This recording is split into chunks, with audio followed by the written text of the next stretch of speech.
This episode of Speakers of Eidolon is made possible by our generous patrons. Special thanks to our supreme and master speakers, Omeji Cat Comet, Erisu Yamakawa, Circuit Barrakill, Remy Asalia, Arcadia Lunashine, Alex Franco AV, Casey Schaefer, Azuta Starbreeze, Cletus Oreo, Nina Grimstarter, Nat Clay, Lily Black, AJ Brainswordson, Bob CC, Mikta Rappentau, Faris Gentoru, Sapa Chakwatol, Edwin, Umbral Wind, Quick Levin, Winebow Brood, Pamela Isley, Camille Grino, Face on Masher, Elenriel Maximus, Code Red No, Mira Miri, Bay Barbale, Suno Chicano, Celesto Notral, Lazy Boy, A Bag of Dragonite, Luke Osborne, Pandaloo Storm Arrow, Tex, and Yowie Wowie. Support the show and become a patron today at patreon.com/speakersxiv. Thank you.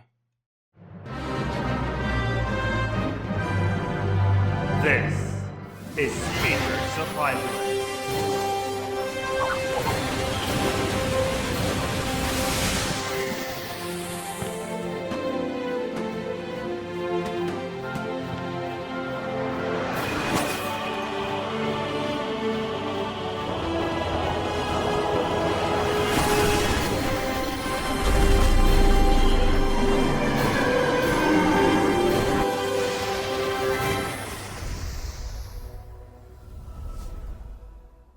Good evening, Eorzeans. Welcome to Speakers of Eidolon, episode 253. I'm Lakeel Bravestone, and I'm joined today by Georgi Wiston and Rollo Des.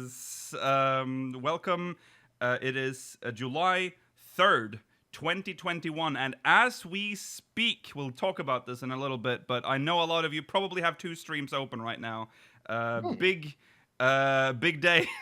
I mean, it shouldn't, but it also should be, because we'll talk about it in a second. Main topics today, Fanbyte Interview with Yoshi-P, and 14-hour stream schedule has been released. We'll go through that as well and look at what we can expect. We'll also, MogMail, interesting. We started late today. We'll see if we can squeeze at least one MogMail in. Stay tuned for the post-show. We'll be answering questions from the Syndicate. All right. Let's jump into recent events.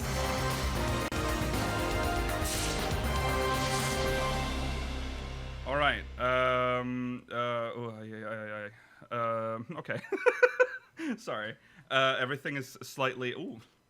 Okay. Let's address this first. Wow. What? So, but kind of dangly. For those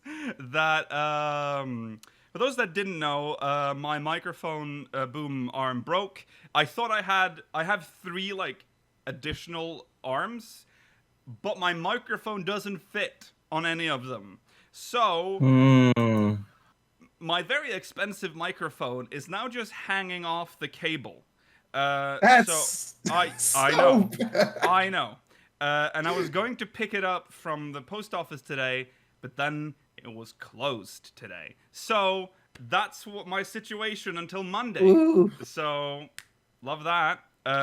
Which is why I need to, and I always like you know how I am during episodes. I always try and pull the mic, and I can't do that. So this is where it'll be for the remainder of the episode. Okay. All right. Let's talk about what's actually happening in the 14 community right now. July 3rd marks the first day of Asmongold's adventure in Eorzea. Now, it has been an experience well for that server to watch. Yeah. Let's just talk about before everything went fucking tits up. The character creation was quite nice. He made a Highlander. So here's the thing. Every time one of the WoW players, and I'm not judging, okay, but when the WoW players move to 14, I'll say 8 out of 10 times they pick female Miqho'te, Seeker of the Sun, right? It is so classic. It's you know, it's a parody at this point, right? But Asmon was like, no, I'm not doing that. It was originally going to go Midlander. It was literally going to go the most vanilla, Gil Seller, that you can get. But he found Midlander, made Midlander. He thought it seemed like he enjoyed the process. You know, if you've watched Asmongold, you know he doesn't. When he says he lets everyone know how he feels about things immediately, right?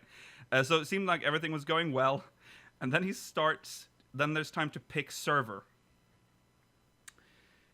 He wanted to go on Midgardsormr. Sorry, I always split it up. A Norse word. Midgardsormr in English. The server was full. So, okay. That's probably because everyone knew that he was going to pick that because I can't remember his name, but there's this other friend that he has that as on that server. Decides to go for, I think they say Gilgamesh, because that's like the big raid server. Yeah. He spends too much time trying to pick a server. It fills up. Grays out. Okay. Adamantoise then. He then picks Adamantoise, then spends too much time trying to find a name. Asmongold obviously taken.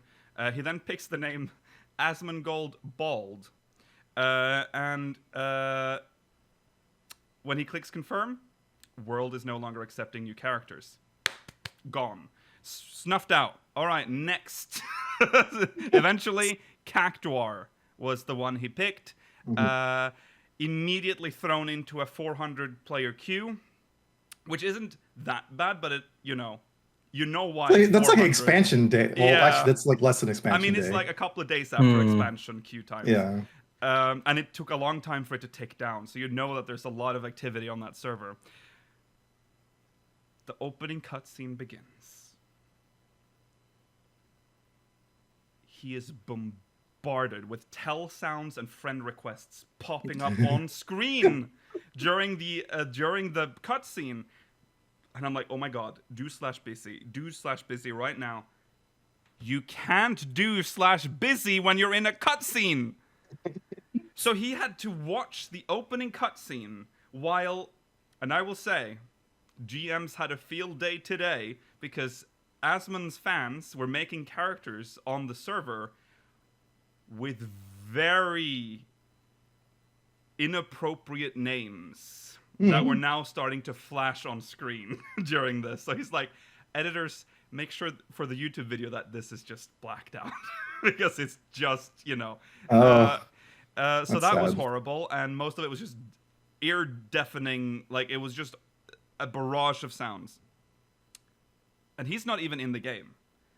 Gets into the game, and you're in this instance, you're in this safe little bubble, and there's no players, and you can just do the quest.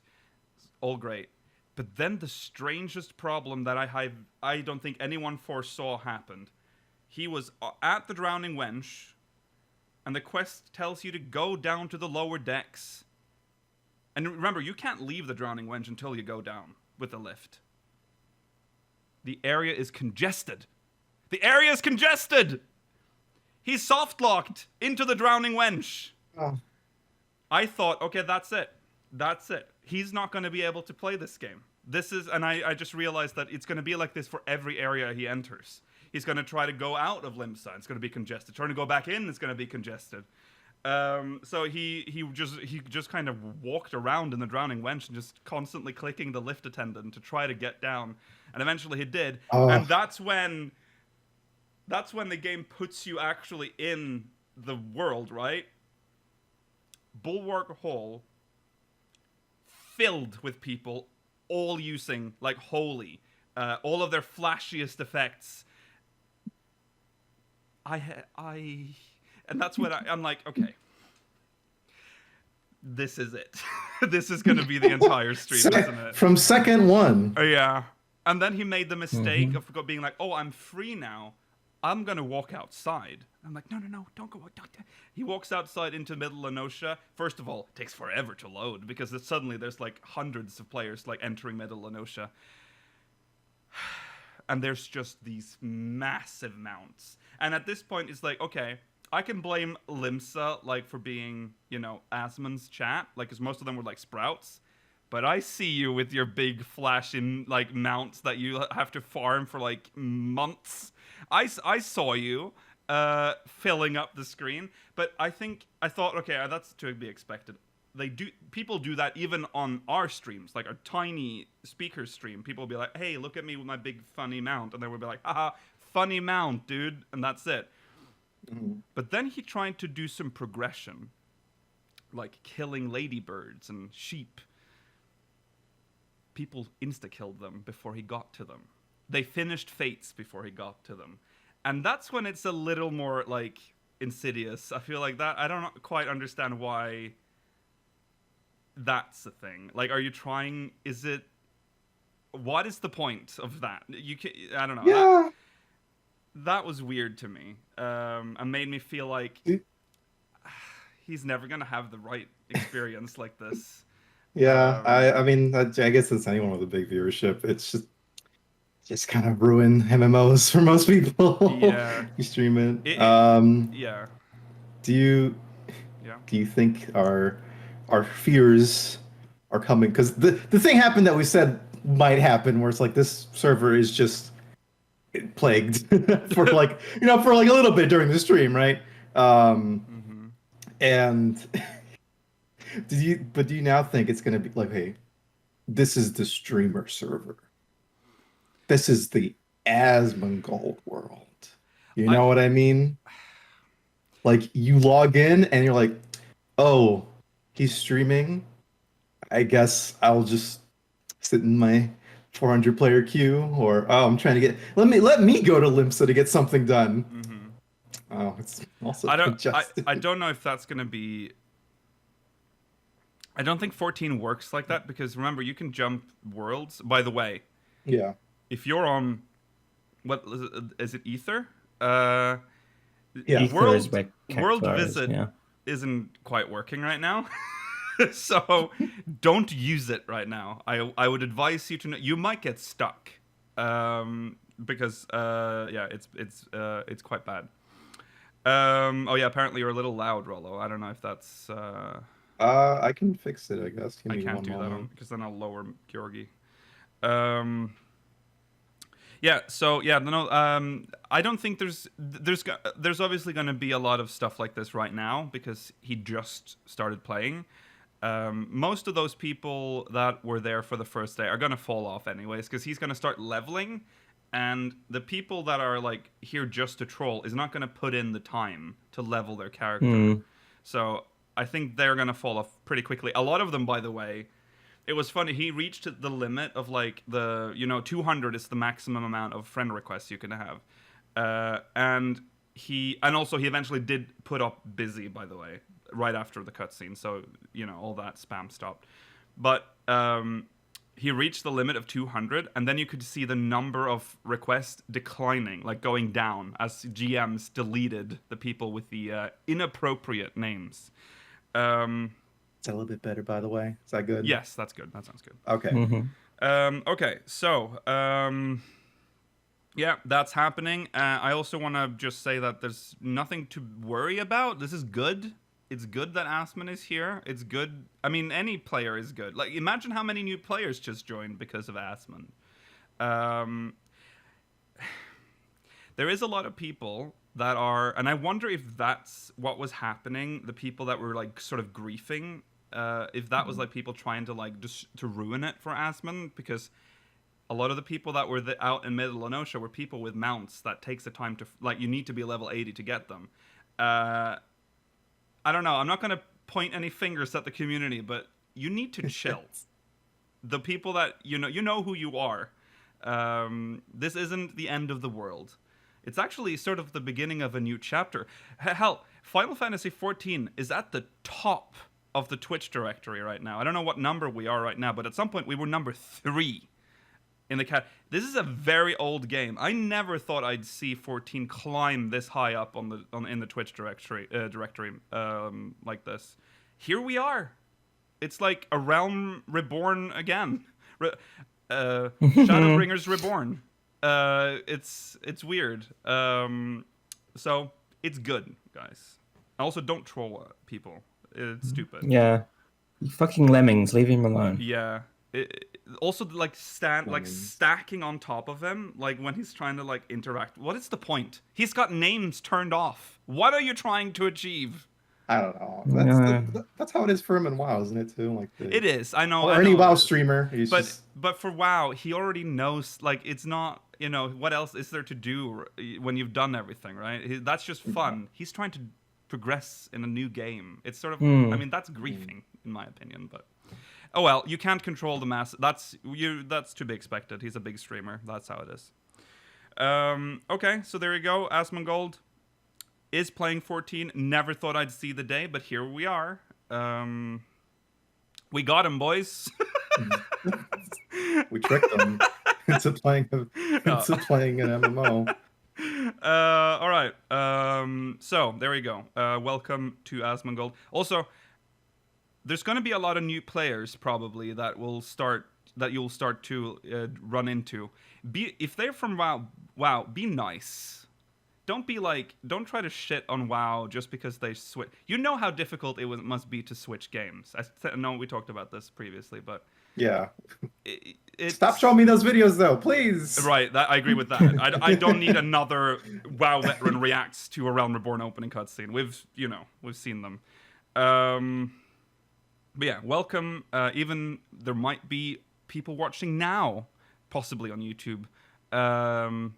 We talk about spoilers here, so we do talk about spoilers here. Not today, but be careful. We might talk about the spoiler stuff here. Come back when you finish the MSQ. All right. Let's move on from that. I know it's happening right now. We'll probably talk about it next week if something horrible happens. But let's move on. The 14-hour broadcast has the 14-hour broadcast schedule has been released on the Lodestone, including some guest details. The 14-hour stream, of course, will take place on Saturday, July 10th. And that's at 1 a.m. GMT, 2 a.m. BST, 3 a.m. Central European Time. That would be 6 p.m. 9 p.m. Eastern, I think. Which is technically a Friday still. Yeah, which is technically the 9th for North America. Time. This is the one we don't have to cover, though, right? Well, it has a live letter. I mean, we have to cover. We do have to cover the live letter. Ah, shoot. Yeah, the live letter is 2:30. I mean, I don't know if you'll be there, Rollo. I think you might have work. Yeah, 2:30. So that's 5:30. Wait, no, sorry, that's GMT. So BST. So I have to jump 2 hours ahead. So that's 3 a.m. That's 6, 7. It's 7:30. Time zone talk. Everyone's favorite stream content. 7:30 on Friday. I can do that. Okay. That's about the time I get home, unless there's an emergency. All right. Okay. Well, whoever's there will be there to cover the live letter. I can probably tell you right now, Mail is definitely not going to be there. All right. So yeah, it starts, like I said, at 6. 7:30 is this is in Central European time. We can't jump through all of these time zones, so this will be Central European. So 7:30, letter from the producer live. 8, Wait, 9. what? Wait. Central European You know what? time. Yeah, that's 2 hours ahead from GMT. No one's using okay, let's use GMT since no one's using. Hello, Iceland. Okay, let's use GMT. 1 a.m. Just use the time that's here. It's when I just thought it's such a useless time zone because no one's using it. Except for Yeah, but Iceland. everyone Hello, does Iceland. GMT plus or GMT minus. That's how that's every true. other time That's zone true. is determined. All right, GMT. 1 a.m. is when it starts. 2:30, letter from the producer live. 5 a.m. How do you like Heidelin? 6:30, or yeah, I would assume 6:30. Yeah, 6:30. Live Q&A. 8:30, Soken's play-by-play, and 10:30, our Tales of Adventure. 1 p.m. Hiroyuki versus Yoshi-P round 9. We'll get back to that. And there you go. let's go through what we can expect. So the introduction at 1 a.m. GMT. That is just, it has my favorite photo, I will say, on the website with Foxclawn as a Sin Eater. That is my favorite picture, I think. You ever. always bring it up. I love it. It's great. It's so good because he looks so weird and he looks confused for being there, and it's just everything's good about this picture. And it's another excuse for Lakil to include that picture of Foxconn in the thumbnail of the video. Yeah. Okay, so letter from the producer live. And you know what? He'll include it again next week when we actually cover the live letter. Okay, letter from the producer live, part 65 at 2:30 a.m. GMT, which is the 65th installment of the letter from the producer live, which will review recently announced information for Endwalker. In the latter half of the show, we will be joined by guest creators Yosuke Saito and Yoko Taro to look back on Yorha Dark Apocalypse, as well as answer questions from the official forums. Curious how that's going to turn out for what's he going to discuss there. I can tell you right now, we're going to get no answers, Rollo. Yeah. I know, but maybe once. Yoko Taro is just going to say random shit and reply unrelated stuff. Yosuke Saito might be able to give some answers, right? Yeah. Yeah. So it says that the live letter will be about recently announced information for Endwalker. Yeah, that's what I was. Yeah. What information? Recently announced. So maybe we'll see more. Island Sanctuary. Maybe. I think it's too early for that still. I think it's too early. Yeah, because they said it's not launched. I know. Yeah. I don't know what the hell they're going to talk about. Maybe they'll benchmark. Wow, was it already time for a benchmark? Wouldn't it be kind of soon? It's too early. So early. It's like 4 months still. That's true. Usually it's like, what, a month or two before launch? Yeah. Yeah, it'll be the next live letter after this one, likely. Yeah. Mm-hmm. Wish so. Maybe we'll just get more details about... maybe we'll see... We don't know what the first dungeon... Maybe the dungeons. Maybe there'll be a dungeon preview. Yeah. Possibly, yeah. They'll walk through a dungeon or something. Yeah. Yeah, we'll see. I'm sure it'll be interesting. The second half, I'm not so sure about. But you can submit... If you want... Don't submit... submit questions on the official forums, but don't expect any good answers. Because remember who's going to answer them. All right. At 5 a.m., how do you like Heidelin, which is a lore panel with... No, it's not actually. Oh. What is this? Oh, sorry. In this gameplay segment, Captain Takeda and Gunisaka will be undertaking the challenge of learning blue magic. Just gonna straight up, have a stream? They're just gonna stream a game? They're doing Blue Man Group. They're taking our idea. They're stealing from us again. I cannot believe it. If there's a wheel of doom, I swear to the 12. I think they're just leveling or getting skills. Cease and desist. Yeah. These two are the ones that do most of the community stuff in Japan, I think. Okay. So, it's like, what's our version? What's our... Duty Commenced? Duty Commenced. It's like that. Yeah. Except, I don't know, more popular? just that O. I see. Have fun with that. Anyways, after that, 6:30 a.m. Live Q&A. Is it going to be another Zoom Q&A, everyone? When are we going to be on the Zoom Q&A? I'm going to apply. I'm going to ask some questions. You can. This is Japan only, This Rollo. is Japan, that's true. Rollo, You can't. So dane, daisuki 14 des. I don't think they would say that. Neko, Tori, Inu. All right. Producer and director Naoki Yoshida will be answering questions posed live by players. We may be able to hear his replies to a wide variety of inquiries, including burning questions, popular topics, heartwarming experiences, and more. Please ask him about his heartwarming experiences. So that's hosted by Yoshida and Foxclawn. Soken's play-by-play is at 8:30,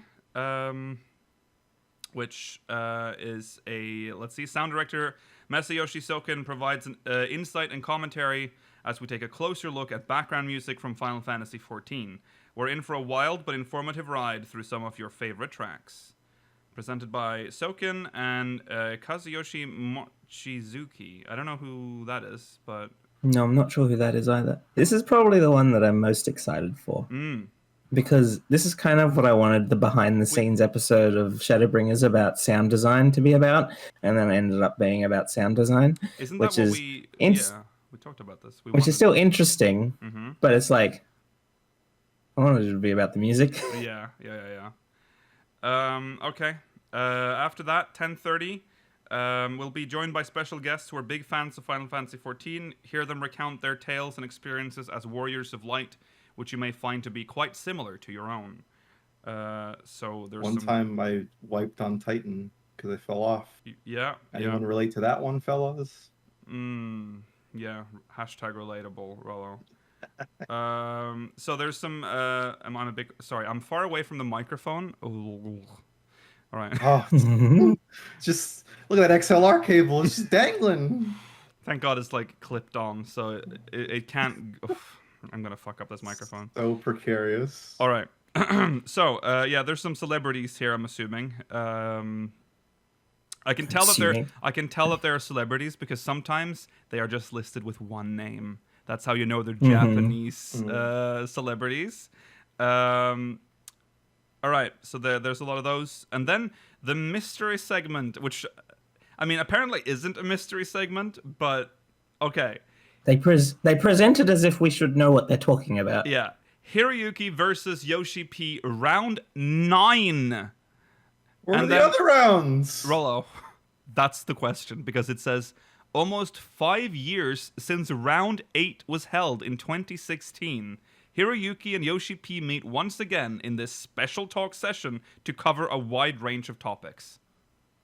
And it's a great picture of Hiroyuki, whoever he is. Yeah. There's a picture of him next to like a pharaoh bust. A sphinx. Is it going to be like The View, but with like Yoshi-P and Hiroyuki, just like Whoopi Goldberg, just talking about the news in the morning? Like what? I thought I was very informed on what's happened in 14 over the years. I have no memory of this ever happening, and apparently it's happened 8 times in the past. The last time it happened was in the first year of Speakers. I don't know how closely you are following whatever this is. That's true. I don't know where it would have been held. Was it like... Was it part of a 14-hour stream, or was it part of its own unique stream? I have no idea. This is the seventh 14-hour stream, though. So yeah, they wouldn't all have happened in 14-hour streams. Yeah, but it's happened 8. So this happened last. So on the first ever 14-hour stream, they played the 8th round of this. Was that the first one? Wait, 5, 4, 3. No, sorry, 2 years. So, wait. We've had 7 14-hour streams every year, right? So they go back 7 years. However, round 8 was held in 2016. That's 4 years ago. 5. If anyone watching this in the YouTube comments has any explanation as to what Hiroyuki versus Yoshi-P was and is, please let us know, because we do not. No. Give us a compilation clip. I just want to say the point is, this hasn't been a 14-hour stream thing always. This has been held somewhere else. This has been part of something else before the 14 hours. It was part of the Mahjong tournament. Didn't you see it? Shut up. We didn't stop. Stop. You're so offended. We don't. Because we didn't have Mahjong 5 years ago, saying right? things which is just confusing. My brain. How would you believe that it was like, yeah, it's at the Mahjong tournament? Well, I know, because you caused the keel to malfunction. That's why I told you to be quiet. All right. Yes. Also, for those watching live, I'm noticing now the Twitch is struggling a little. Ooh. because of what's happening. So that might be doing things. So yes. Anyways, there you go. That's the 14-hour stream. I'm definitely looking forward to Hiroyuki versus Yoshi-P round 9. I've been waiting 5 years for this moment, and I The cannot epic wait. conclusion. Yeah. Or penultimate? Continuation? I don't know. There's no evidence that this is anywhere near to the end of this lovely and well-known series. True. It's going to be a family blood feud at this point. Okay, in other news, the soundtrack for Final Fantasy XIV Patch 5.x series will go on sale on September 15th, 2021. New melodies set the stage for our heroes as they embark on their next adventure. Experience the adventures once more in this Blu-ray music disc album that collects 84 songs from Patch 5.1 through 5.5. There you go. The 5.x series album coming out September Took 'em 15th. I love playing my Blu-ray discs in my car CD player. Yeah. Do you know anyone who still has like a cassette player in their car? I do. Really? Yeah, my last car had one. My car is from 1999. Oh, Yeah. so you still have? Well, you actually still have a cassette player? I mean, I bought this car from an old woman. Yeah, I mean, I would guess by 99 they still kind of had cassette players in the cars. Yeah. Yeah. any car from before like 2008 still has one. I had a car. From before 2008? No, I had a Yeah. car from 2001, No. and I've never had a car with a cassette player. Yeah, my mother had a car that was post 2000 and didn't have a cassette player. I think CD players started becoming more standard around Yeah. 2000. I think that's when they So Georgi's car is like just from like the moment when they were starting to switch over. Yeah. That's nice though. I really wish I had a cassette player because It's the only cassette player I have. yeah. So you have to go into your car to listen to. I mean, why would you listen to cassettes? But I don't know. I always like the idea of cassettes because I like They're chunky. sound when you start playing it, like the noise when you have like a bad cassette or a bad cassette player. Love that. Anyways, and they're like VHS, but not. They're like But not. tiny VHS. visual VHS. Yeah. Yeah, see, look, my 2005 CRV has a cassette player. Oh yeah, no. I'm sure they had cassette players as well up until probably 2010 for all I know. But I think CD started to be more standardized around 2000. Oh yeah, it has both. But Yeah. There will always be like this overlap period. All right. So that is the soundtrack. Blu-ray. Get it in your car now. Not giving us the track list yet. No, but as always, they give you the MP3 as well, right? For Blu-ray. Yes, Yeah. you get the MP3s alongside it. They don't expect you to rip your Blu-ray to get the songs off of it. You have your Blu-ray drive in your computer case, where they don't put bay drives anymore. No. Nope. God, yeah. How would you even do that? That sounds horrible. Yeah. I think I said this the last time we talked about the soundtrack, the Shadowbringer soundtrack. The only reason I still have a Blu-ray drive on my old desktop is for this express purpose. Right. Okay. Oh God. No, we don't have time for this. But just as a boomer memory, it's like I had like an iPod, with the wheel, like old time one. Yeah. And I had CDs, albums, and then I would take them out, put them in my computer, open iTunes, and then I would rip them and I would add them to the library, and then I had to manually add the album art because that took like days to like get correct. So satisfying. It was very satisfying when I was done. Like, whoa, I have this library now. But fuck that. Like in retrospect, horrible. Yeah. iTunes did eventually start to learn to look online and find the album art for you. Well, sometimes they'd be like, yeah, this vaguely looks like this is probably the right one, and then it just puts like some country, like just some random art on it. That one's Also hated when you ripped discs because they added that system where they would like listen to the track and then they would find all the information. But sometimes they just go, this is various artists. And then it has no idea what it's looking for. It's like, okay, just pick something random, I guess. All right. Anyways, fuck various artists. Worst thing ever. All right. Let's jump into one interview first. This is just a piece of an interview. This is from PcMag. It's got some interesting stuff about Endwalker here. Let's just jump into it. PcMag. Parts of Endwalker's marketing draws heavily on the game's Final Fantasy IV connections. What other Final Fantasy classics would the team like to put their own spin on? Oh yeah, this is also an interview with Yoshi-P, of course. Yoshida says, this question actually comes up quite a bit. But truthfully speaking, we actually don't plan or decide beforehand when it comes to including elements from other titles in the series. It is a very straightforward workflow. We first devise the unadulterated Final Fantasy XIV main scenario, and from there, we discuss which content we may want to tie into that story. In most cases, once the content is shaped to a certain extent, our team members will bring up proposals for certain integrations or homages if something springs to mind that could be incorporated well.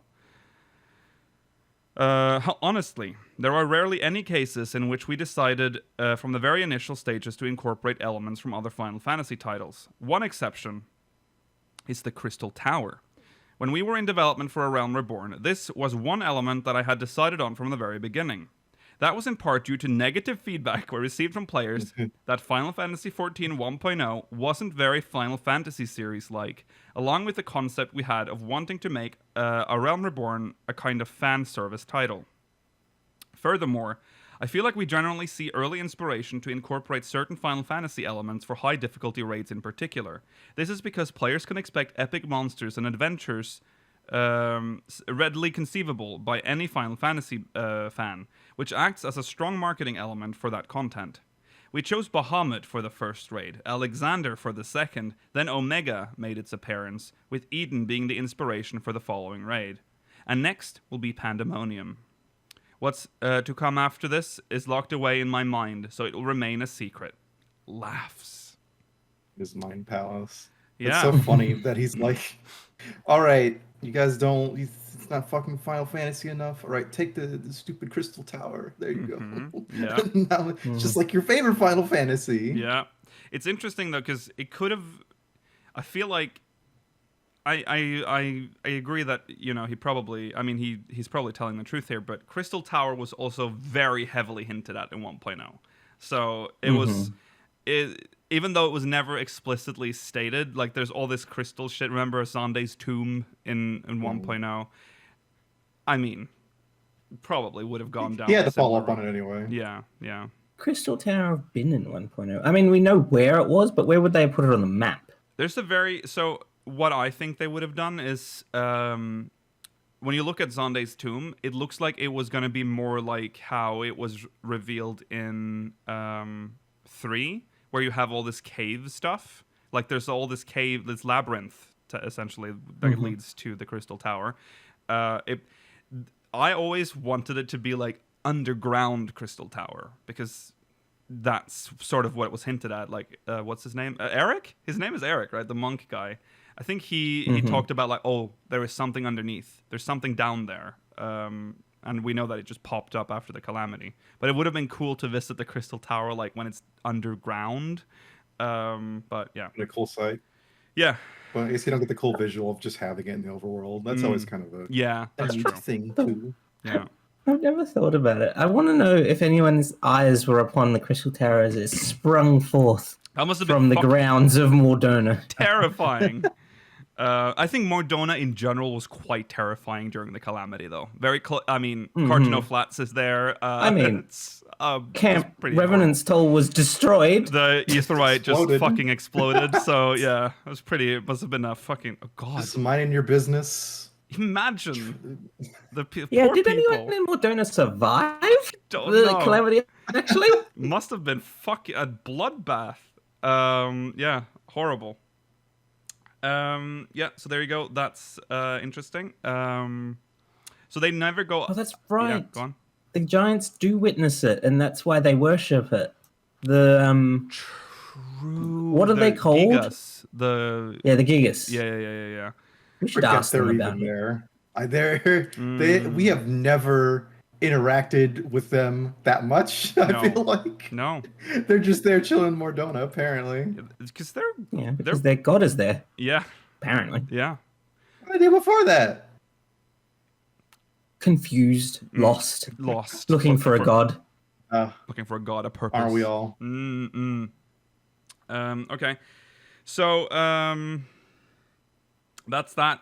Let's move on to the second one. The new cities, Radz-at-Han and Thavnir, represent new architectural and aesthetic styles for the art team. What made these choices interesting for the team? Yoshida says, first and foremost, Radz-at-Han and Thavnir have been mentioned throughout the Final Fantasy XIV story on multiple occasions. Because of this, we had already decided on many aspects of these areas, such as characteristics of the local population, their political and religious beliefs, as well as a general idea of cultural aesthetic. For Endwalker, the team dove even deeper into the characteristics and setting and realizing those elements visually. In Final Fantasy XIV, we generally draw upon references from various cultural regions that exist in the real world. We took inspiration in a similar fashion, and we decided upon the current design after deliberation and discussion on referential artwork, while also making sure to bring forth our own originality.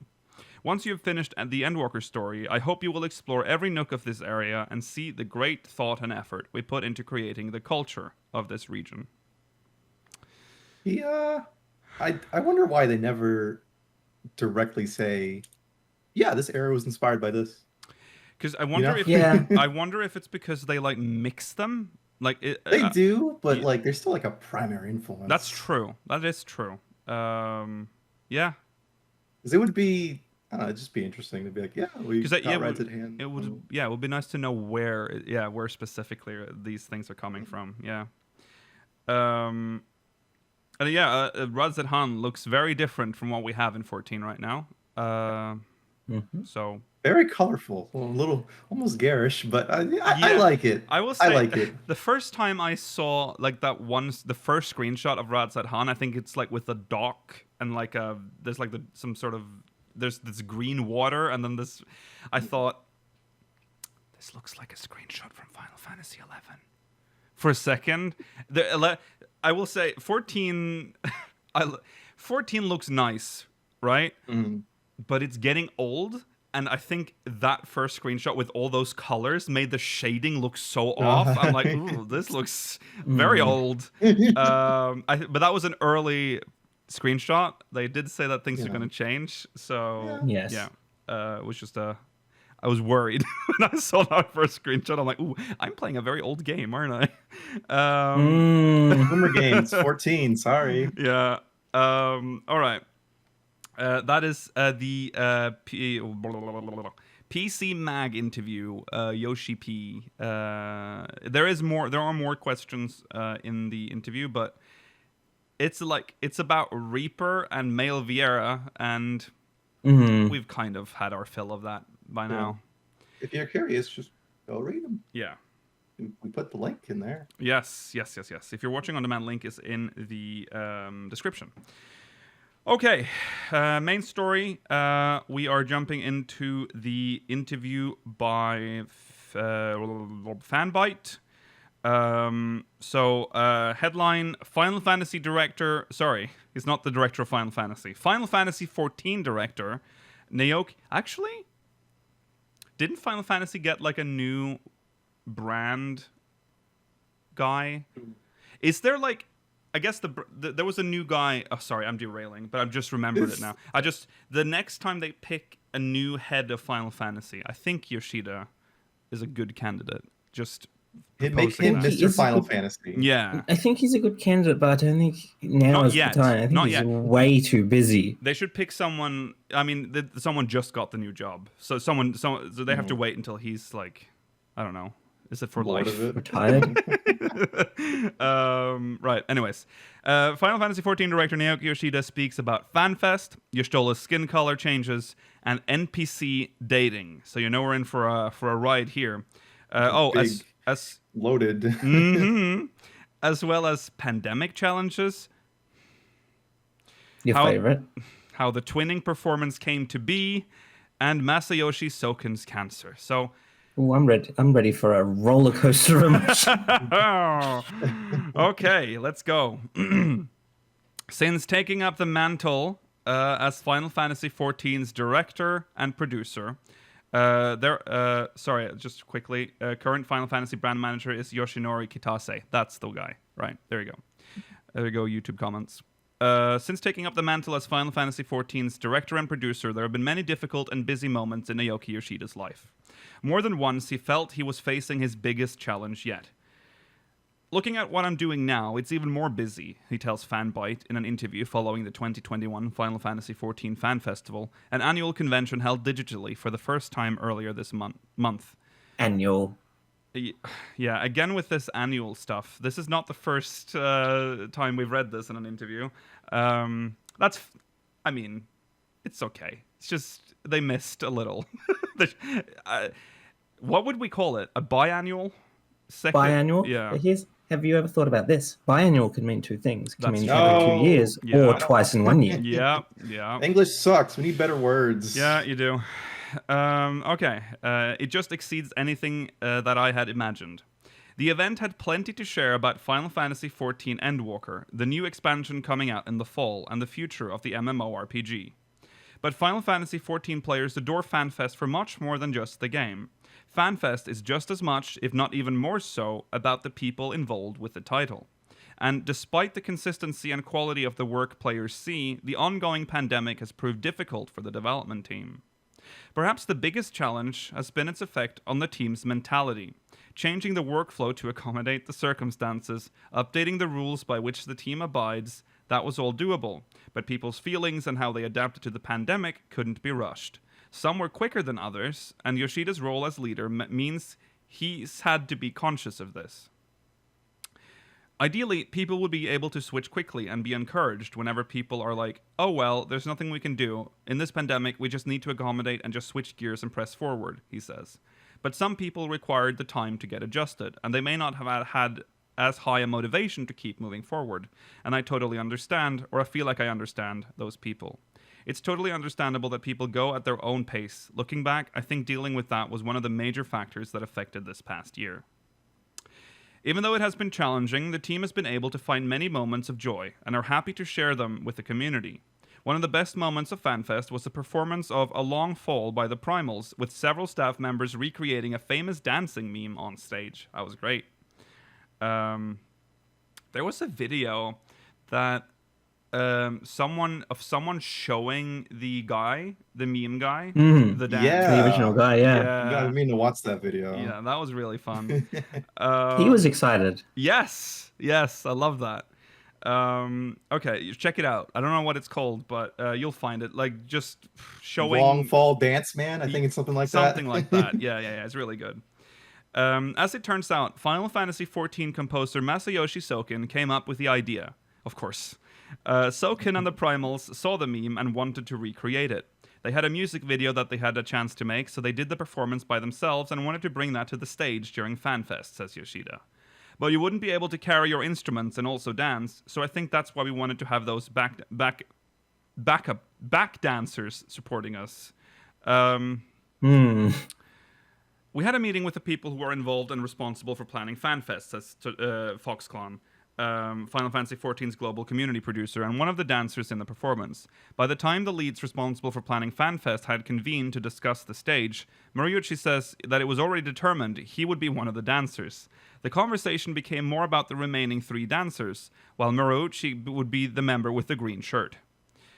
It's almost scary how some of these ideas that are just floating by become actual things, laughs Moriuchi. I want to be careful when we're discussing things with Yoshida-san. I just smile and nod. Yoshida says the performance was a showcase of the team's philosophy behind everything they do. We love seeing the players getting happy and excited. The smiles on your faces are what we love to see, he says. We feel that the players are our friends and our allies that we kind of build this game together with. So whenever there is some kind of idea to do something that's fun or exciting, and that's not just for Fan Festival, but with any game content. Sorry, what? So whenever there is some kind of idea to do something that's fun or exciting, and that's not just for Fan Festival, but with any game content, So I don't think it's a matter of which meme we want to pick. I think it's more about, is it fun or not? Does it make people enjoy it or not? If we do decide to do it, then we'll do it with a full force and we'll give it our all. So we might not know what the next thing is going to be. FoxClon might be practicing backflips, you know? God, that would be the day. Safe idea. FoxClon doing backflips. Yo, do a flip. I want to see him do it. All right. But FanFest wasn't just full of funny and lovely moments like the aforementioned stage or Soken's unforgettable live performance of Civilizations, the Shadowbringers track that sparked the Lahi meme. That is the most iconic thing I think has ever happened in any FanFest ever. Yeah. I think about it so much. Yeah. I think about that. I think about her face too. Keiko's face. Oh my god. It's so good. It's so good. It contained genuine moments of connection, including a particularly emotional one for both developers and fans. At the end of FanFest, Soken and Yoshida revealed Soken had battled cancer for the last year and is nearing full remission. Even the majority of the people he worked closely with, like main scenario writer Natsuko Ishikawa, had no clue. When Soken first told Yoshida about his condition, he requested to have his workflow unaffected, without special treatment. Creating music for the players to enjoy was his motivation to fight the battle. Yoshida was hesitant as a boss, leader, and friend. Did I really want him to just continue to work as he was before he got sick? Or should I go in and pull the work out of his hands so that he can concentrate on his treatment? That is the part where I was very torn, he continues. When battling cancer, I understand that it helps to have a very strong goal in front of you, so I felt that allowing him to do his best work to the best extent possible and to support that was my job. I went and discussed with our CEO to see if there was any way we could make accommodations for him. I asked if there was any way we could set up a work environment for him in his hospital room, and our CEO was gracious enough to allow it as a company, and he was willing to provide us full backup for his purpose. That's cool. But yeah. I wonder how the hospital felt about having all this equipment. I feel like that was a Ooh, that's it was weird when they built the recording studio in his room. Just a big studio. Yeah. However, the pandemic meant he couldn't visit Soken in the hospital. During meetings over Zoom, Yoshida could see Soken's hair and eyebrows were falling out. You may not have noticed it, but when he was on stage at FanFest, he was actually wearing a wig, he said. Not all of his hair has grown back completely. There was a lot of struggle because it was hard to see all that. Yeah, that's... did not know that. Yeah, that's hard to see your friend go through. Yeah. Just horrible. Fans around the world cried with Yoshida as he discussed the pain of seeing his best friend suffer, and the relief of seeing him back and ready for their next adventure together. I asked Yoshida why they ultimately decided to speak about it on stage. He tells me Soken revealing his fight with cancer was something they had talked about, but he didn't actually decide on doing it until the day before FanFest. One of the big goals that Soken wanted to set for himself was to be able to come back on stage as a member of the Primals band, Yoshida says. He wanted to tell the players that, because of the players' support, he was able to come back to the stage. He wanted to show and express his gratitude on stage. When they were rehearsing the day before the event, Yoshida wanted to check in, so he called him aside and asked whether performing on stage as the Primals was something he was still comfortable doing. Soken reaffirmed his decision, and so it was decided. Yoshida told him, "You can go before my final remarks in the closing ceremonies and we can let people know. Let's show our gratitude together." It was more about conveying our thanks to the players, Yoshida says. That was the biggest thing that we wanted to do. There you go. I don't know if there's anything else to add to this. Like, we've all watched it probably several times now. Yeah, it's heart-wrenching. We definitely talked about it, how we feel about it too. But we're so lucky to have Soken, I think. Yes, we are. Yeah. Okay. As a journalist, one of the many things I appreciate about Yoshida is his thoughtfulness when answering questions, even if they're difficult. One such question I've had for a long time is about Y'shtola's skin color. Over time, community members, particularly in the West, have noticed that Y'shtola's skin color has become lighter as the expansions have progressed. It's an observation that has caused concern and hurt among some players. As one of those players, I asked Yoshida for his input. He spent almost 20 minutes answering it, so I'd like to convey his answer to the community as clearly as possible. Like the material from the interview included in the rest of this article, it has been slightly edited for clarity. All right, here we go. It's a sensitive matter, but there are different ways in which people do interpret this, and it might be hurtful to certain people, he says. And I understand that certain people might take it a certain way and be hurt in the way we depict certain things. But I do want to assure you that we do not have any sort of ill intent. He begins by explaining Y'shtola's look in 1.0, in which her skin tone was much lighter. At the time, the team had to revamp the graphics engine, including the lighting system, on a tight schedule for A Realm Reborn.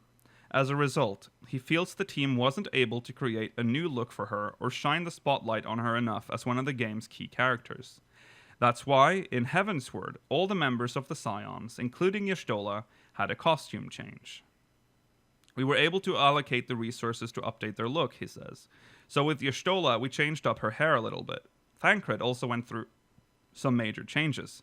These changes were also addressed in the most recent live letter. We tried to bring out Papa Lemo. Papa Lemo. He never got the costume upgrade, see? Oh, that's so true. It's one of those stupid gauntlets over that mage. Yeah. Oh, Papa Lemo, I miss you. I don't know why I miss you, but I do. I think you were done dirty. I think because he never changed his appearance, he feels like one of the few connections to 1.0. Yeah. We had too many Lalas. Sorry. That's true. Yeah. Oh my god, that's why they did it. We got a new one. Yeah, that's why they did it. They're like, okay, we want to add a new Lala, but there are too many Lalas. We need to get rid of one. They tried to get rid of the Sultana. Like, no, she's too big. Bring her back. All right. We tried to bring out the energetic and outgoing aspect of Y'shtola with her costume, as well as her hair, says Yoshida. In order to further that depiction more, we tried to make her skin a little bit more tanned. She's more sun-kissed. That was a choice that we made in her updated look. Same goes for Thancred, too. He would go through a survival period. He was out in the wild, so we gave him that rugged look with the sun-kissed tone as well. So, sun-kissed. Sounds... It's a weird way to gross. Describe someone's skin. I'm I sun-kissed. I'm sure they have a word for tan in Japan, but Right. I don't know. I don't know if this is a more accurate translation. So romantic. I'm gonna go outside and get sun-kissed, boys. So Y'shtola... You don't get sun-kissed, you get burnt. No, I get sun-kissed. Oh, your brother gets burnt, I am one of the lucky ones that don't get red immediately. Okay. So I can get No sun-kissed. lobster. No lobster here, boys. Well, actually, I can be out like 20 minutes, sun-kissed. 21 minutes, lobster. Sorry, just chat bring up sun-kissed orange soda. Yeah, it is. I love that soda. It is. Yeah. Sun-kissed is... No, I prefer Fanta. She would. All right. I'm just imagining the sun having like a big long mouth going on. I've been sun-kissed. All right. So Y'shtola has started out a bit more fair-skinned and then sort of darkened. Throughout the narrative of Heavensward, it takes place primarily in the Kurthus area, the snowy lands, and so a lot of the light is definitely very white in color, he continues.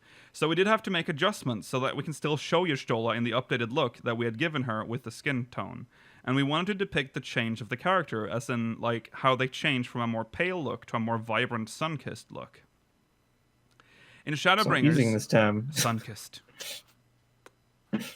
In Shadowbringers, the soul of the Scions were removed out of their physical bodies and then traveled to the First, while their bodies remained in the Source the whole time.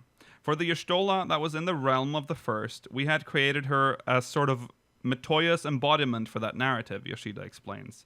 But at the same time, the physical body was resting back in the Rising Stones, and they were in a room where there's not a lot of sunlight that came in, so any tan would kind of go away.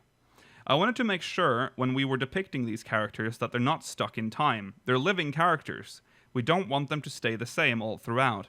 I don't think that would be the best for the characters. Yoshida says he would love for the players to focus more on the subtle changes that are being applied to these characters and hopes they can look at it from a more fair perspective. Of course, at one point, we did make their skin tone more tanned, he says, but we're not trying to whiten it for the sake of whitening. I wish that players are able to see it on a much longer span because there was a time when Y'shtola was even paler. He clarifies he isn't angry at the situation or trying to place blame on anybody for their reaction. I just feel it is very unfortunate. This is a video game, and so I think the biggest purpose of it is to enjoy and have fun within its realm. And with Final Fantasy XIV, my hope for the players is that they're not sort of bound by real-life situations or stipulations. That's the kind of philosophy that goes behind creating the various content that goes into the game. Same goes for the Ceremony of Eternal Bonding. That one does not question your race, nor gender, or sex for two people to be bonded together. It's intentionally designed that way. So I hope that players don't excerpt one single sort of instance and are discouraged by it. I feel it's such a waste for our players to be discouraged from a singular instance, he continues.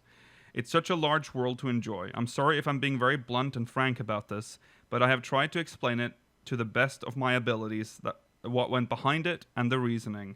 And even then, I think it just boils down to, I wish people would just enjoy and have fun in this game. And I hope that this message gets conveyed to all those players that do wonder sometimes. Final Fantasy XIV is... Are we still going? Yeah. He's still talking about it. Final Fantasy XIV is a global game, so I felt it was important to ask about something fans, especially people of color, have taken in numerous ways and long requested his perspective on. At the same time, I wanted to be conscious of cultural differences, so I tell him I understand racism and colorism are handled differently in Japan than North America or Europe. Yoshida respectfully disagrees, believing that might be a preconceived notion. You and I are the same, he tells me. We are people of color as well. He shares with me his own experiences with racism, remembering the times people would look at him strangely or say things that are hurtful in America and Europe. With that in mind, he wants the community to understand that the development team is not being insensitive to matters of race or color. I understand that it is very hurtful, he said. We're not immune to that. None of us are immune to that. We are thinking about it and trying to be as considerate as we can, and we are trying to be serious about it. So if there are any nuance that might have been perceived as us, the Final Fantasy XIV development team, taking this issue lightly in any way, please understand that is not our intention. He adds that if there are any sort of misunderstandings, we do want to be mindful that moving forward, we'll be mindful of that moving forward, and I think it is meaningful that we were able to talk about it and have this discussion. I hope we can clear up the misconceptions. That's the end of that. Okay, then there's another one after that. Okay. So this is where we can talk about it, right? Yes. Mm-hmm. All right. Okay. Where to start with this? It's difficult. I've been thinking about this interview for a very, very, very long time since it came out, and at first I honestly didn't want to talk about it. Just because I didn't want the trouble. Mm-hmm. I don't know if you guys know, but usually when people of color or any kind of people point out these kind of issues in media, people get very, very defensive and accusatory, and they'll kind of talk down to you about it as well. Mm-hmm. So I'm going to do my best to choose my words carefully and being mindful that this is still just a video game. Mm-hmm. But I hope that you guys will at least come to this conversation with an open mind. Yes. About what some of us might say. Mm-hmm. So as for the skin color thing, I should say, for my background, I am Afro-Caribbean. I'm not African American. It's different. But I'm still black, and as one of those kind of people, sometimes you'll notice these kind of things in media that some other people might not, and that's fine. I don't expect Lukiel to know everything I have to deal with, Right. you know, in day to day. I don't think he has to know that sometimes people look at me weird when I wear a backpack into a store because they think I'm gonna steal stuff. Oh. um, yeah, but when it comes to this, this actual skin color thing for your Stola, it's very minor. It's literally 2 shades different. Right. If you knew, then you knew. Um, if you didn't, then you wouldn't even know unless someone pointed it out to you. Right. And I'm not blaming anybody for that at all. Mm-hmm. Um, but it's indicative of a very much larger issue with the game, and that it really it sincerely does have a colorism issue.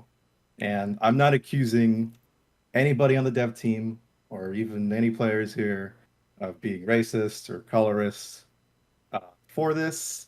I do think this is kind of a poor response, unfortunately, and I don't think they set out to. I don't think they wrote on the whiteboard, "How can we be racist in 14 Right. this expansion?" Mm-hmm. I don't think that was their intention. I think it's just more like, hey, how good do these colors look in the composition of this art piece or in the Yeah. game or anything like that. Mm-hmm. But you know, like if you really start looking at it, like, and I've told the speakers in private too, um, you really notice some stuff. Like, there's no dark skinned characters in the main 14 cast. Like like the Scions, I should just say Scions. Right. There was Louis Sois, but Mm-hmm. he was killed off.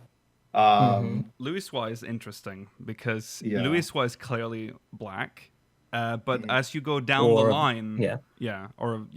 as you go down the line, they get suspiciously, Yeah. fairer skinned until you get to his grandchildren who are just white. Right? Yeah.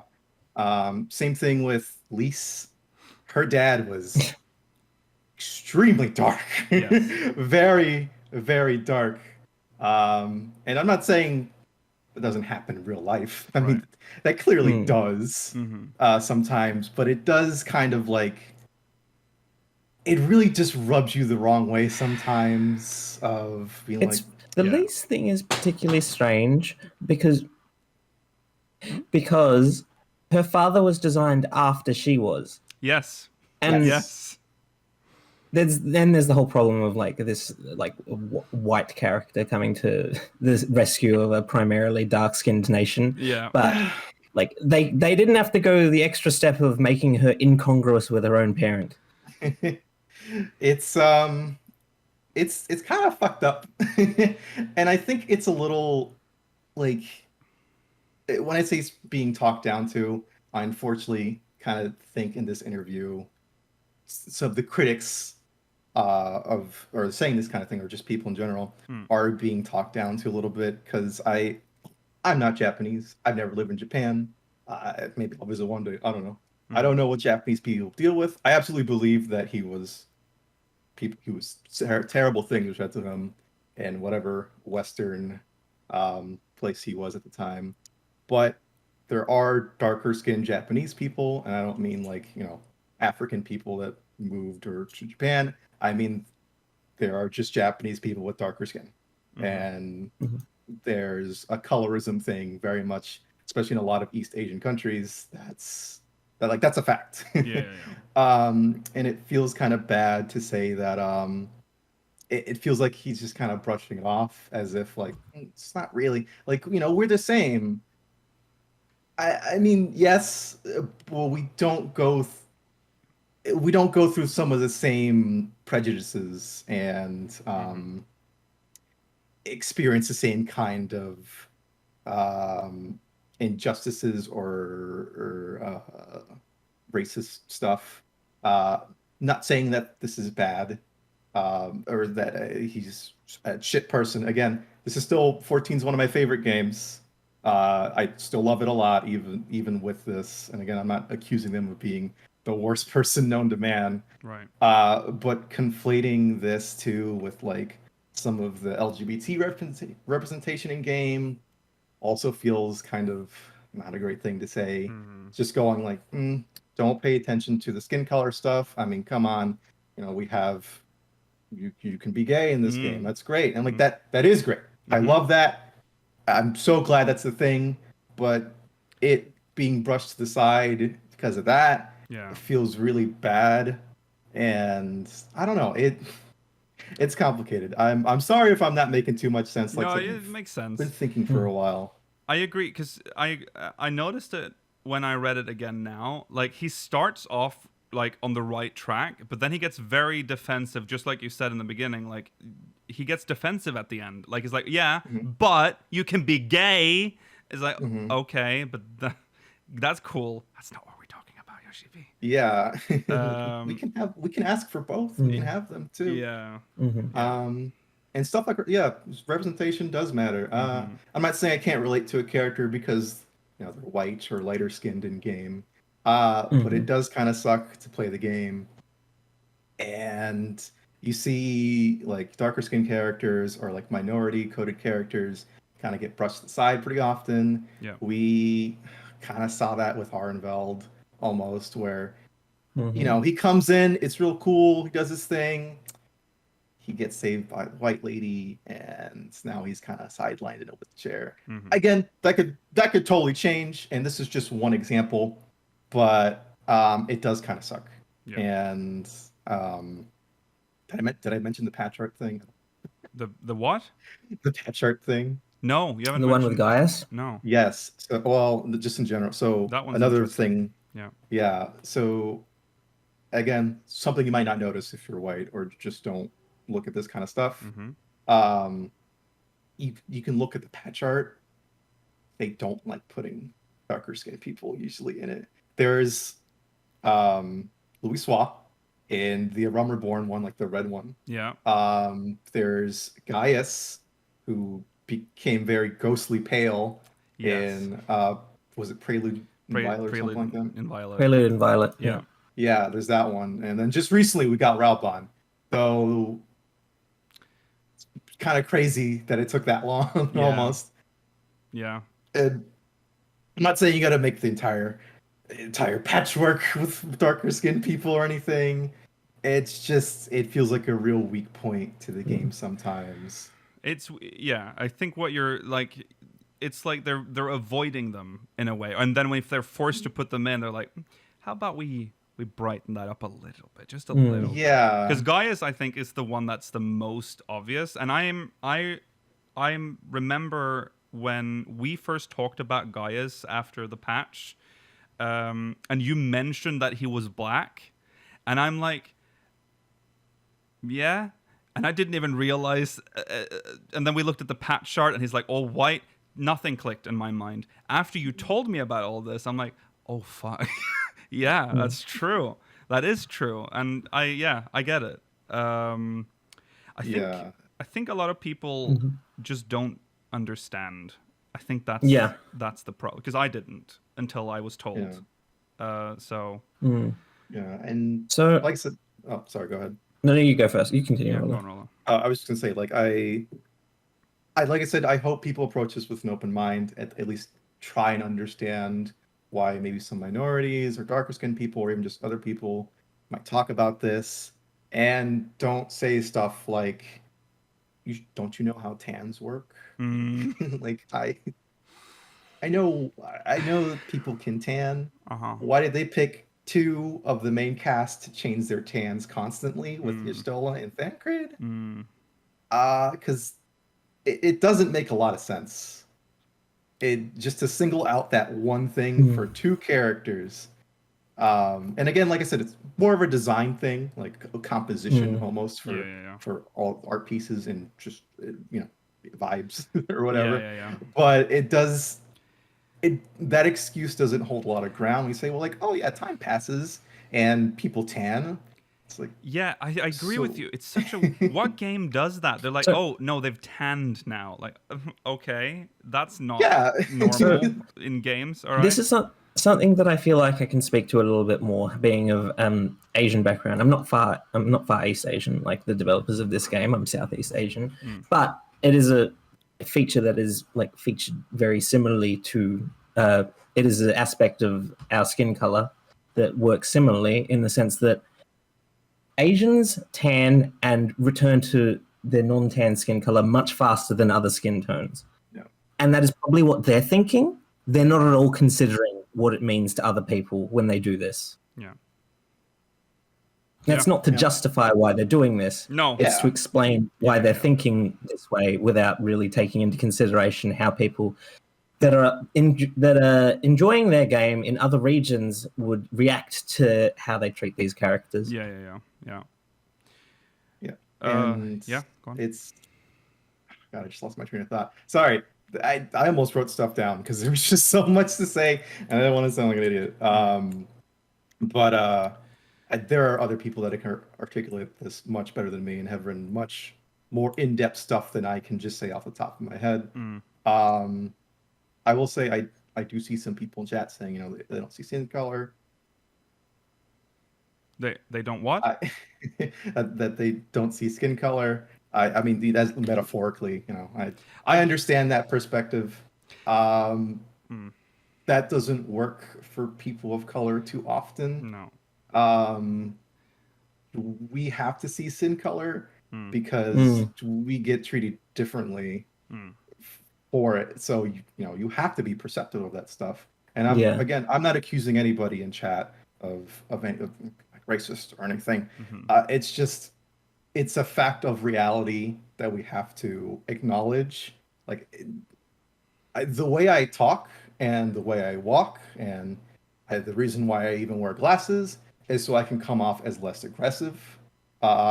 Because if you are darker skinned and maybe you look a little mean, you don't look goofy like I do, people can perceive you as a threat and they'll lock their windows or roll up their windows near you. So it sucks. It does. And the reason why I didn't want to talk about this is because this isn't a good thing for me to do personally. No. Even in office spaces, if you point out things like racism or colorism, you're very much in the right. And let's say things even change for the better, you're still that guy. You're still that guy that, oh, look, he's the one. People, they don't want to associate with you as more. You get ostracized, and people say lots of mean things to you, which is, it's happening before, and it's why usually in real life, or even when I'm hanging out with my friends here, and even out here too, I've refrained a lot of time from speaking on those issues, just because it's not worth the trouble for me sometimes. Right. Sometimes I don't want to get some weirdo, hateful comments or things directed at me. But this time I don't know. I wanted to try. Yeah. Hey, we have a platform. Might as well use it. So yeah, I think it's just important to inform people a little sometimes, because I never thought about this. So when I first read this article, I had no idea about any of this, and I'm like, okay, this is weird. And I thought he was being weird in the way he responded, how aggressive. It's not aggressive, but defensive. And the tanning thing, spare me the tanning excuse. It's definitely one of those usual Yoshi-P answers. Yeah. It's very avoidant and weird. Yeah. But only thing I don't know why he didn't justify it through the frame of him explaining it as relating it to his own skin tone. Right. I don't know why he had to go through the extra step of othering them, sort of. I don't know why he even did the tanning excuse. Why didn't they just say something like, oh, it was for composition's sake? We thought this... Well, he kind of did with the Kurthus thing. He mentioned it there. Yeah. Then the tanning comment feels kind of weird. I don't know. It's... Yeah. There you go. I just hope that maybe Yoshi-P kind of reconsiders some of these criticisms, maybe takes some stuff to heart, or just sometimes it's easy just to ask a darker skinned person how they feel about something on when it relates to something like this, and they might be able to try to tell you or help you Yeah. with this. But yeah, I don't know. Yeah. And yeah, It's- I it's agree tough. with Chat that composition is not even necessarily know. a great explanation because, But why else did as they we do discussed, it? yeah, because as they discussed this, I think in the making of Shadowbringers documentary, that like they did a lot to the lighting engine to make it so that Istinian's armor would not look weird Yeah. Yeah. against the whites of Kurthas. So I don't see why they can't put in that effort in regards to skin tone. And there's also there's also 2P. Yeah. I don't know if I Oh, can yeah. entirely blame that on the 14 team. No.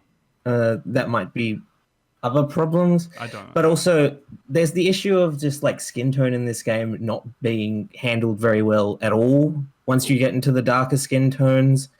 And then this is on a different sort of a different but similar angle in that the hairstyles in this game are very Caucasian and Asian focused in regards to what they are able to be. Yeah. Yeah, that's true. We have the afro. That's There's always one afro in every That- hey. Japanese character creator game. Well, remember that wasn't even in the game at first. That No. was Oh, a sorry. fan. That was a fan design winner. Oh, that's true. That's true. Yeah. I saw Umbro actually tweet this, and I'm just gonna pair what they said. That I hope they make another hair design contest soon instead of reusing some of the older winners, because I feel like some of today's submissions might be a little bit more varied, and we might get some more like 3C hairstyles or curly or frizzy. Like Friday's cool. Of course, I know there's ways that you can add that if you want to, but you know, We don't condone that. I'd remember. prefer it if the developer actively supported Right. it rather than you Yeah. having to go around them. Yeah. yeah. But yeah, Yeah. thanks for listening to me. I hope you aren't extremely upset at me and plan to kill me. No. I think our community is pretty chill. And hopefully those that were not aware are aware now and understand it more. Yeah. There will be other colored people that disagree with me. Of course. That's fine. Yeah. We're not a monolith. There might be one dude in the comments or in chat that's like, I'm a colored person. I don't care. Totally fine. Like You can I'm do that. I'm a person of color. I'm white, much more white passing than a lot of other people, and my experience is very different from Rollo's. I probably have had a much easier life in certain ways than Rollo has, in regards to some of the experiences that he just described in this stream. But that's an unfortunate part of life. Yes. Go watch some people of color creator 14 YouTubers. They're out there. Of course. Yes. Go include them in the community. 'Cause Yeah. Me and Georgi are the only people of color on that 14 streamer list for the event. God, that's true. Yeah. As far as I know. I apologize if Well, we're I haven't checked. erasing anyone that we're not aware I have of. not checked the whole list. I don't know if that's true or not, but from what we know, that's the case. Yeah. Yeah, there you go. That's also just want to say that I don't. Yoshi-P's I think he's not being like. He's trying to be nice in this interview. I think he's just He's like, I feel like I gave him a bit of a bad rep here. I think he was. I think he's just misinformed. Yeah, I think that's what it is. He didn't mean anything bad about what he said. But yeah. He's not properly educated on the issue, and that's fine. Yeah. Many people aren't. Yeah. Yeah. And it's difficult to say that it's our responsibility to teach him, because it's difficult to put that Right. on anyone. Yeah. But it's a complex hopefully issue, there are people so- that are willing to do that. Yeah. Okay. There is one last part here. Which is much sillier than what we've just discussed. Yeah, so... Whew, okay, but we can breathe out now. There's some light-hearted stuff at the end. All right. Despite already going well over time, Truth. He lets me ask one more question. I end the interview on another one that is important to me and many members of the community, albeit in a different way. As we near the end of Hydaelyn and Zodiark's story arc...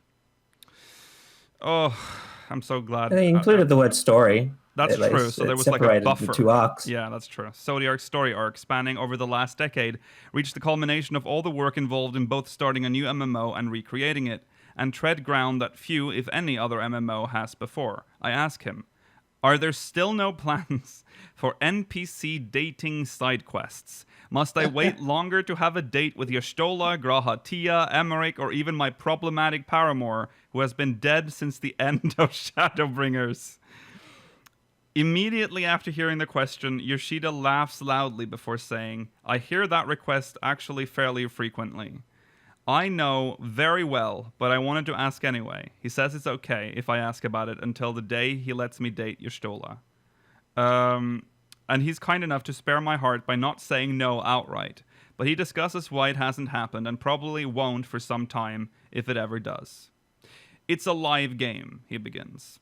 I consider the NPCs as living beings. All of these characters have their life that continues within the realm of Final Fantasy XIV. You never know what happens to them in their lives, and by having that sort of date event with the Warrior of Light, it might kind of narrow their possibilities, you know? I've given it a lot of thought, like, what can I do to make this possible? One possibility that came up was having a mirage of a character, rather than making the actual person romanceable. Yeah, it's like a real doll. But it was difficult to execute, so the idea was scrapped. Thank goodness. If you look at it from that perspective, and NPCs being living beings, and they see a copy of them dating somebody else against their own will, wouldn't that be kind of... That seems kind of insensitive to the NPCs themselves, too. So it's a really hard line to draw there, he says. I'm afraid I haven't really found a good solution just yet. For example, say maybe 3 expansions down from now, Eorzea is suddenly like, okay, I'm leaving Hydaelyn and going to Mars, or something like that. Mars confirmed. Mars confirmed, part of Hydaelyn's universe. Those who may have had their heart set on being with Eorzea may get really mad and say, what are you doing to my Eorzea, Yoshida? Bring him back. With Endwalker, all of the characters that make an appearance will have moments in which they will shine. So I hope you look forward to playing the expansion. Final Fantasy XIV Endwalker will be released on November 23rd. There you go. No romance. I mean, that makes sense. Just give me like a funny non-canon scene. Just like one. I don't need a non-canon scene. You can have nice. You can make nice. Like you could make. You know how you have tribe quests? You could have like character quests, and they don't have to be romantic. You can just leave nice people to interpret them how they want. Yeah. Hey, I mean, SWTOR does it. True. I mean, I don't know if it does it well. I don't really like how Bioware romances are usually written. Right. But it's there.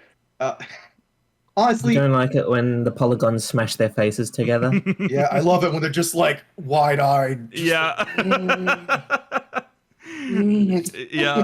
Yeah. I don't know. It's always kind of a silly question. I'm personally not super big actually on romance in video games, like romance options. I kind of like them as like a silly thing. Mm-hmm. I think it would be too weird in 14. I don't, because it doesn't make sense, and it's not going to be acknowledged in the MSQ, and it's going to be odd, and it's just no. I have never had any need for that. I wouldn't mind though. It's like smaller scenes with NPCs, like little optional like character ones. Like, that would be cool. Mm-hmm. Yeah. If it's flirtatious a little bit. I mean, there are so many other... You can get games specifically for dating, so why do you need it in every fucking game you play? Imagine if, as the final patch for this game ever receives, it's just they make a dating quest line for every character. Once the game is over. Okay, that would be funny. If that's like end of life like patch, then yeah, that would be Think fun. about it, Lucio. What if you romance Papalymo and then you have that scene is so much more tragic? Oh, right? Wait, he's dead. Oh, that's what I'm So saying. you romance him beforehand. Oh, I get to like- like go back in time and then romance him like 1.0 probably. Yeah. This is fucked. This is fucked up. I'm also sorry to say Lalafell romance. with Yeah. anything not a Lalafell. Yeah. I know it's not that, but boy, is that hard to avoid looking It's like difficult. that. Mm. Yeah, it's difficult to imagine because of the uh, comparisons that occur in our world. Yeah. For them, it makes more sense because that's what they know. Mm-hmm. For us, it's difficult not to project our world onto theirs. Yeah. Yeah, like it's kind of cute that Giat has like a little bit of a crush on Mr. Highlander man, Arnvold. Arnvold? Yeah, like it's like he's like she's pining for him. Yeah. Once you think about it for any more past the pining, it's like Yeah. Yeah. That's yeah, don't yeah, I don't like you don't. No. I've already thought about it too much. Yeah, exactly. Like yeah. That's yeah. Yeah, like the level not 60, good. the level 60 through 70 Culinarian quest line is about a Lalafell woman and a Makote male couple. Yeah, that's true. Oh. Yeah, that's true. Yeah. no. Yeah, that's I'm glad they avoided the main quest usually. mhm. Don't want to see that. No. So there you go. That's the Fanbyte interview. I promised a MogMail, and we're eating into the post show, but fuck it. We don't have that many questions from the syndicate, so I think we Okay. can afford one question. Sorry, one MogMail. So Oh, sorry. I meant Arbear, not Arm. oh yeah, sorry, Arbear. I don't know what- Yeah. Okay. All right, let's jump into MogMail.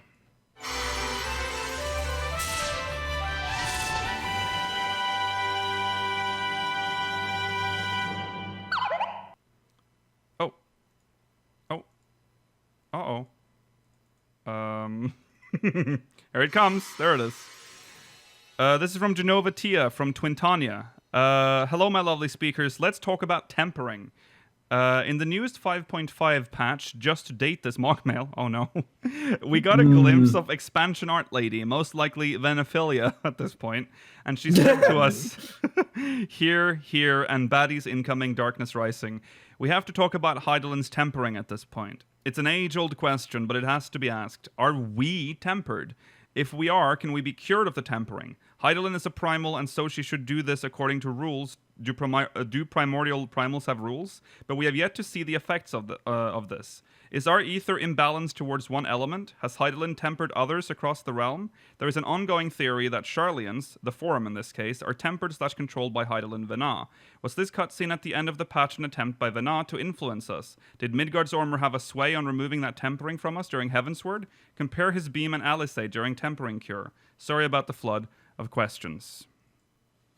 Thank you. Well, They did sort of touch on this in the patch, just like a little bit. yeah. It's tough to say because if you're a warrior of light or whatever, or you have the echo, you can't be tempered, right? And that's Right. cool. Mm-hmm. And then you find out, okay, well, other people can't be tempered if they're already tempered. Mm-hmm. So what's going on there? And we have multiple examples of primals trying to temper us, and then they're like, "Oh, someone else has you." Like that's in such. I think one of them says like he has to. There's another or something. Someone says that. I don't know if it's Ifrit or Ifrit. I think it is Ifrit. Yeah. That's and Thornton is like, "What the fuck are you?" And now the question with like. Yrstola's like, when was the last time Heidelin even talked to you? Like, there's Midgard's armor broke something. Remember, like he broke the connection with Heidelin, and suddenly we weren't as strong anymore. I do think the Midgardsormr thing makes it a lot more interesting. Mm-hmm. It's a very unique thing to us. Yes. So Yeah. maybe we were tempered, Mm-hmm. and Midgardsormr just was like, you know what? Get that out of there. Yeah. Shoot. Yeah, because when we came back to talk to her, she was like, "Oh, I'm so frail and weak." It's like, wait, why are you so frail and weak all of a sudden? It's interesting because if you're tempered, you kill. So, God, how does this work?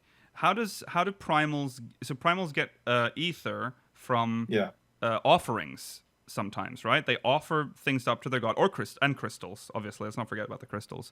But she's literally a crystal, so I don't know if she needs. Does she need crystals? She's a crystal, right?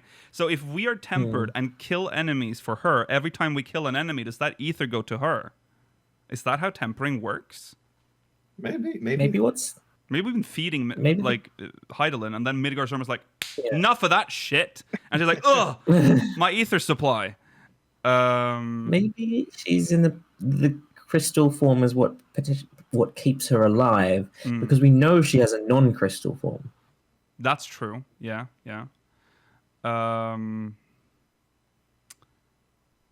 mean, they better talk about this. Yeah. if they end this arc with like, who knows? you're just that special. Yeah. Yeah, it's definitely a very interesting thought if we've been tempered this whole time. I mean, it won't be a twist because we've talked about it for so long. I feel like it's Go on, Georgi. The fact that we can't be tempered can't really be explained away as anything other than something that Hydaelyn has given to us. Mm-hmm. Whether or not that counts as tempering in itself, though, is the question. Well, you cannot temper someone who's already tempered, right? That is a rule. Yes, so that is true. But does that mean that she tempered us, or does she give us another power that is different? That's the question, isn't it? Like, because also Garuda, someone mentioned in chat, Garuda says like she has touched you. So I mean, I don't know. It's interesting. And I mean, Zodiac tempered Asians. Yeah, he did. Sort of. Yeah, and someone had to have been tempered by Hydaelyn. It has to be someone or a group of people. Well, Vanar would be one of them, but does that mean that we are? Because we aren't the same. We contain the same ether as Azim. Yeah. Azem. But we aren't the same person. So yeah, there's some stuff that is missing here. So yeah, God, if they ignore this part, I'm gonna be very pissed. But it can be like that. What's that Doctor Who phrase? Or timey-wimey. Wibbly wobbly, timey-wimey. It's like ether, fucky, wucky. I don't know. Yeah. Tempering, whatever. Yeah. Yeah, we'll see. I think that there is definitely something between us and Hydaelyn that's not normal. Obviously, we'll see if it is tempering. We'll see. I think that makes the most sense with the evidence we have right now. Like based on everything that's been said from like all the primals. There's specifically the Thornton one really sticks out to me. Like he's terrified of us. He's like he sees us as this scary entity, and he's like, "What the fuck? What are you?" That one. That's the first time I was really like, "Oh, there's something wrong with us." And that's also the same expansion where Midgardsorm was like, "Let's break that off right now." So, all the benefits of tempering without the tempering. Thanks, Midgardsorm. Yeah. And if we end the expansion or the 6.0 story without us being tempered anymore, people have said that is the perfect excuse for them to like lower the stakes in terms of enemies we face and make like enemies that we previously would have been able to destroy like challenging again. Right. Yeah. Yes. Yeah. You can. What if we lose Hydaelyn's blessing? Remember, they're doing stat squish. So hey. Well, that's at the start of the expansion. Though. Hey. Yeah, that's true.